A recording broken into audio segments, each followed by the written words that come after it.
Nous sommes en ligne à présent. Merci beaucoup Déborah Munzer, notre invitée sur RCJ, Ariel Goldman, président du FSJU. Bonjour. Bonjour. Vous avez été réélu hier président du Fonds social juif unifié pour un mandat de 4 ans lors du Conseil national de l'institution. Déjà peut-être un mot sur vos priorités pour ce nouveau mandat. Oui, merci beaucoup. Écoutez, oui, j'ai été réélu. C'est un 3e mandat.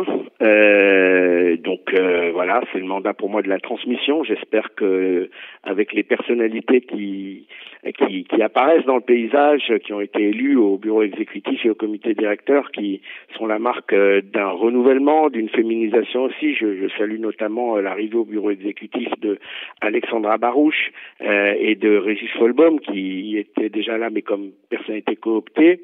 Ils sont jeunes et voilà. Alors, les priorités, c'est un mandat post-7 octobre. Donc, un mandat post-7 octobre, ça veut dire à la fois que nous sommes tous marqués, traumatisés, blessés, mais qu'en même temps, comme l'a très bien expliqué hier matin l'ambassadeur d'Israël désigné, Joshua Zarka, qui était notre invité, il faut penser au jour d'après. Penser au jour d'après, je ne le dis pas en termes politiques, je le dis en termes de résilience, en termes social, en termes de reconstruction, car nous devons aider nos frères israéliens à se reconstruire, nous devons aider les réfugiés à rentrer chez eux, mais nous devons aussi aider les Juifs de France qui ont souffert, qui continuent de souffrir, à pouvoir continuer à vivre, comme je l'ai dit hier, où ils veulent, comme ils le veulent et quand ils le veulent. Et donc, il y a des Juifs en France depuis 2000 ans et il faut que ceux qui souhaitent rester ici le puissent dans les meilleures conditions possibles de sécurité sociale et physique, et puis que ceux qui ont d'autres envies par choix de partir en Israël ou de partir ailleurs le puissent aussi, parce que la liberté, c'est un principe fondamental. Il y a eu une forte participation lors de ces élections, 82%. Est-ce que c'est aussi pour vous l'expression de cette réaffirmation de la place des institutions juives, du FSJU notamment, dans le combat à la fois pour la solidarité que vous connaissez bien et peut-être aussi de rempart face à cet antisémitisme qui gangrène la société française depuis plusieurs mois maintenant? Oui, vous avez raison que ce taux de participation est le signal d'une envie de s'engager, de se réarmer, comme le diraient certains. Et en fait, c'est vrai qu'il y a eu un gros mouvement après le 7 octobre. Beaucoup de candidats, d'ailleurs pratiquement tous, ont fait allusion au 7 octobre, que ce soit pour le renouvellement du Conseil national, qui est un peu l'Assemblée générale du Fonds social, ou pour le comité directeur, qui est le conseil d'administration.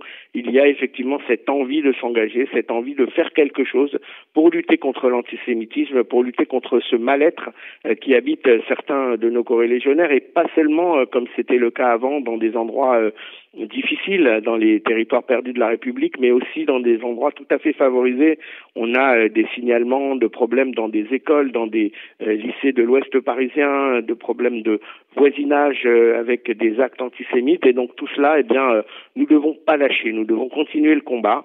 C'est pas facile, parce que effectivement c'est un véritable tsunami qui est arrivé après le 7 octobre en termes d'actes antisémites et d'ambiance aussi antisémite, qui est alimentée par certains partis politiques comme la France Insoumise et toutes ces manifestations que l'on voit jour après jour. Mais nous devons tenir bon, et nous, à la tête des institutions, nous devons donner l'exemple de cette résilience et de cette volonté de tenir bon quoi qu'il arrive et face aux tempêtes. Une dernière question, Ariel Goldman. Vous l'avez dit, le nouvel ambassadeur d'Israël en France, Joshua Zarka, était l'invité d'honneur de ce Conseil national du Fonds social juif unifié. Est-ce que aussi, on l'oublie peut-être, mais il y a toujours des besoins humanitaires assez forts sur les déplacés, sur le post-trauma, auquel le FSJU concourt, en tout cas à la réponse à toutes ces problématiques? Oui, il y a effectivement beaucoup de déplacés, beaucoup de personnes qui ont subi de près ou de loin le post-trauma, parce qu'évidemment, on ne peut pas comparer une personne qui se trouvait au festival Nova avec une autre personne dont le cousin a été tué, mais ce sont les mêmes traumatismes qui ressurgissent. Et donc, nous avons signé des partenariats, notamment avec la ville d'Ofakim, mais avec des kibboutz du Sud également, pour aider ces populations non seulement à pouvoir rentrer chez eux quand elles le veulent et quand elles le peuvent, mais aussi à surmonter, à passer ce cap du post-trauma, et avec des programmes très très perfectionnés, très intelligents, qui sont faits en Israël, avec des partenariats aussi avec d'autres grandes fondations israéliennes. Nous espérons apporter notre pierre à l'édifice, et c'est cela que les Israéliens attendent de nous, d'ailleurs le plus qu'ils attendent de la diaspora en général. Merci beaucoup Ariel Goldman, président du Fonds social juif unifié, d'avoir été avec nous ce midi. Et vous aurez l'occasion de parler plus longuement de tous ces sujets et bien d'autres avec Laurence Goldman mercredi midi. Merci à vous. Au revoir, bonne journée.